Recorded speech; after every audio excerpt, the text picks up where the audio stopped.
사망과 어둠의 권세를 이기고 부활하신 예수님을 자신을 부인하고 떠난 제자들을 찾아 만나 주십니다. 예루살렘을 떠나 엠마오라 하는 마을로 가는 제자들을 만나셔서 선지자들이 말한 모든 것을 마음에 더듬 있는 그들에게 그리스도가 고난을 받고 자기의 영광에 들어가야 할 것을 가르치시죠. 25절, 26절. 부활하신 예수님이 떡을 가지사 축사하시고 떼어 그 제자들에게 주실 때 그들의 눈이 밝아져서 예수님인 줄 알게 됩니다. 그런데 정작 예수님은 그들에게 보이지 않죠. 30절, 31절. 이제 그들이 서로 말하죠. 자신들에게 성경을 풀어주실 때 자신들의 속에서 마음이 뜨거워졌고 그 뜨거워진 마음을 가지고 다시 예루살렘에 돌아가 예수님께서 떡을 떼심으로 자기들에게 알려지신 것을 여러 제자들에게 이야기를 하는 거예요. 35절. 이 과정을 보면 믿음이 없던 자들이 언제 확신을 갖게 되느냐. 바로 예수님의 말씀을 깨달을 때 부활하신 예수님이 자신들 눈앞에 있잖아요. 기적 중에 기적 아닙니까? 그보다 더 큰 기적이 뭐가 있어요? 아니 죽었던 자가 살아나서 자기들 앞에 있는데도 진정 그런 기적의 문제가 아니라 예수님께서 떡을 떼시면서 자신들에게 가르쳐 주셨던 그 말씀, 마음이 뜨거워진 거죠. 우리가 그냥 마음이 콩당콩당 정도의 문제가 아닙니다. 분명한 확신을 갖게 됩니다. 열한 제자 또 그들과 함께한 자들이 모여서 이제 여인들로부터 들었던 이야기, 또 시몬이 보았던 그런 빈 무덤의 이야기들, 이런 이야기들을 다 한 거죠. 또 부활하신 예수님이 시몬에게 나타났다고 하는 그런 이야기들을 서로 이제 나누고 있어요. 엠마오를 갔던 두 사람도 자신들에게 떡을 떼주시고 알려지신 것을 서로 이제 이야기를 하고 있습니다. 그때에 예수님께서 친히 그들 가운데 서서 말씀하시는 거예요. 오늘 36절 이하에. 부활하신 예수님을 만났던 자들이 서로 이런 이야기를 하고 있는데 아직 그들이 부활하신 예수님을 제대로 인정 못하죠. 믿지를 못하는 거예요. 그런 가운데 예수님이 서서 말씀하십니다. 36절. 너희에게 평강이 있을지어다. 기쁘기도 하고 놀랍기도 하고 믿을 수 없을 그러한 사건을 대하고 있는 저들에게, 그러니까 평강이 없는 저들에게 평강을 선포할 것이죠. 단순히 그냥 인사말 정도가 아니라 부활하신 예수님의 시대, 또 이후에 성령의 시대는 평강의 시대라는 것을 이야기해요. 부활하신 예수님, 그리고 아버지께서 예수님의 이름으로 보내실 성령이 임하신 그 시대는 평강의 시대. 그래서 하나님 나라는 성령 안에 있는 의와 평강과 희락이에요. 예수님께서 하나님 나라를 나타내 보이시기 위해서 오셨고 성령 하나님은 그 예수님이 행하신 모든 것을 증거하심으로 인해서 평강을 얻도록 하시는 거예요. 결국은 뭡니까? 예수님을 믿으면 우리 심령과 우리 삶에 평강이 있어야 되는 거예요. 평강. 요동치죠. 불안하죠. 두려움도 있을 수 있어요. 또 예기치 못한 이러한 사건들도 있을 수 있어요. 그럴 때 우리 안에 평강이 있어야죠. 이것이 예수님께서, 즉 부활하신 예수님께서 놀라고 무서워하고 두려워하고 있던 제자들에게 하신 축복의 말씀이죠. 이 평강은 예수님이 이 땅에 태어나심으로부터 주어진 거예요. 누가복음 2장에 예수님의 탄생할 때의 그 광경을 이야기했잖아요. 땅에서는 하나님 기뻐하시는 사람 중에 평강이다. 그러니까 예수님, 즉 삼위 하나님의 모든 역사의 결국은 뭡니까? 평강인 거예요. 샬롬, 에이레네. 세상이 줄 수 없는, 오직 하나님만이 주시는. 그런데 제자들은 여전히 부활하신 예수님을 영으로만 생각해요. 37절. 그들이 놀라고 무서워하여 그 보는 것을 영으로 생각하는지라. 여기서 영은 유령을 뜻해요. 뭐 더 심하게 하면 귀신. 그러니까 틀림없이 예수님은 죽었는데 자신들 앞에 나타나니 귀신으로 생각한 거예요. 유령으로. 자신들과 똑같은 육체를 가진 존재로 생각하지 못한 거죠. 그러니까 놀라고 무서워한 거예요. 저들에게 예수님이 말씀하십니다. 어찌하여 두려워하며 어찌하여 마음에 의심이 일어나느냐. 내 손과 발을 보고 나인 줄 알라. 또 나를 만져보라. 예수님은 살과 뼈가 있기 때문에, 육체를 가지고 부활하셨기 때문에 그렇다라는 거죠. 이 육체를 가지고 부활하셨다라고 하는 것을 보다 더 분명히 확신할 수 있도록 제자들에게 말씀하셔요. 여기에 무슨 먹을 것이 있느냐. 41절.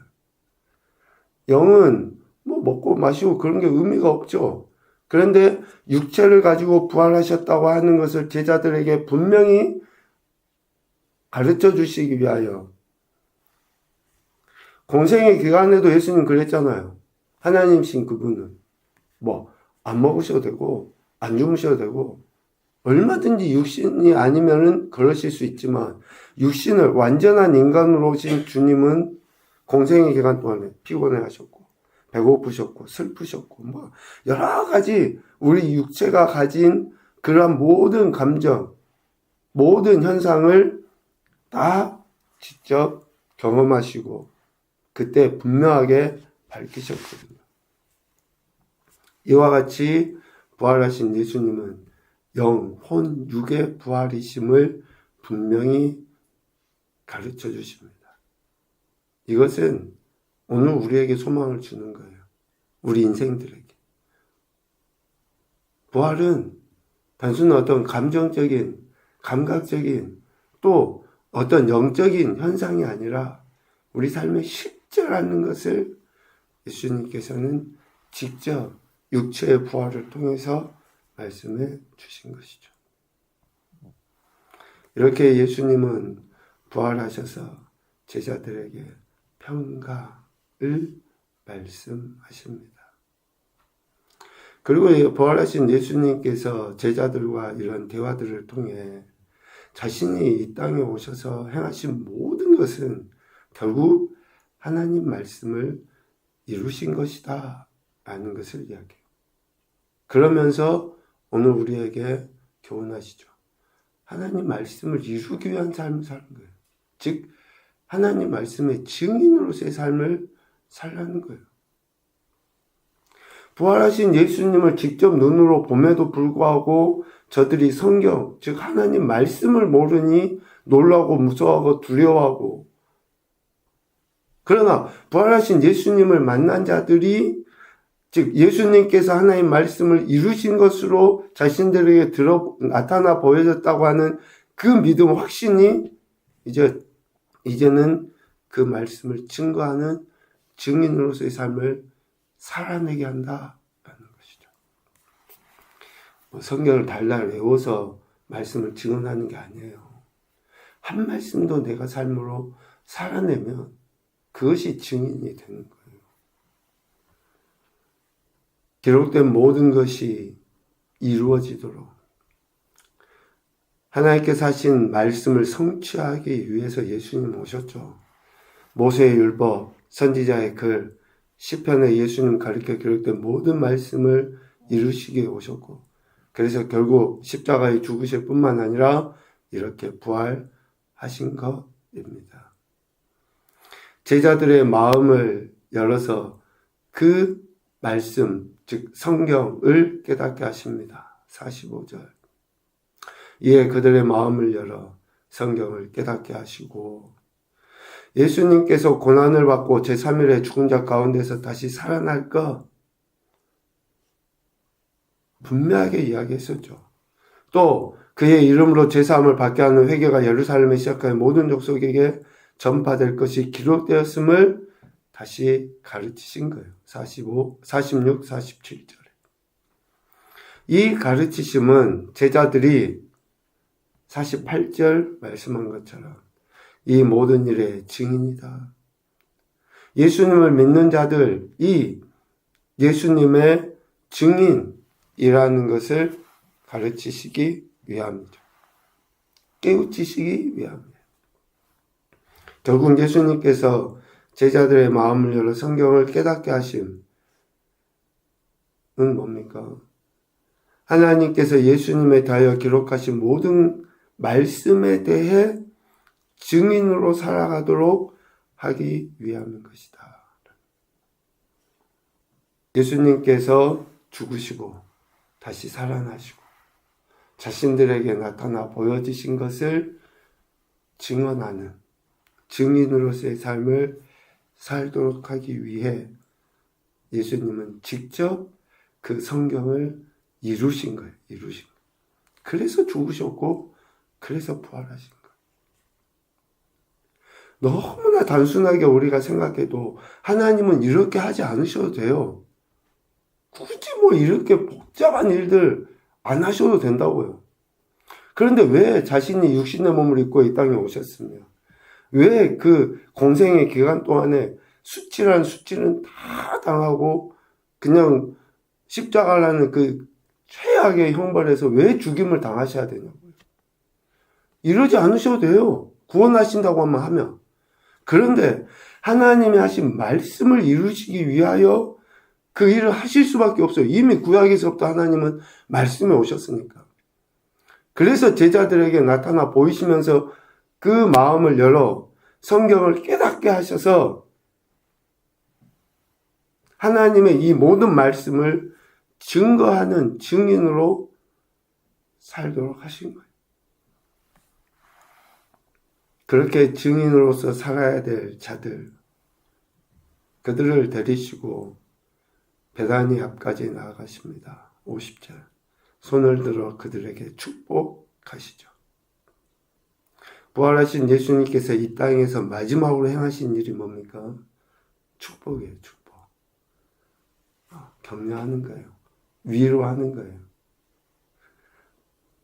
참 이 대목을 우리가 관계 안에 특별히 믿음의 지체들 안에 또 초신자나 믿음이 연약한 자들에게 우리 그리스도인들이 보여야 될 최고의 표현이 뭐냐면 축복이에요.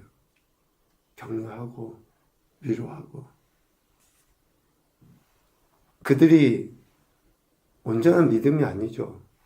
그러니까 오늘 제자들과 같이 어쩌면 두려워하기도 하고 또 놀라기도 하고 그냥 단순한 기쁨의 감정에 취해 있을 수도 있어요.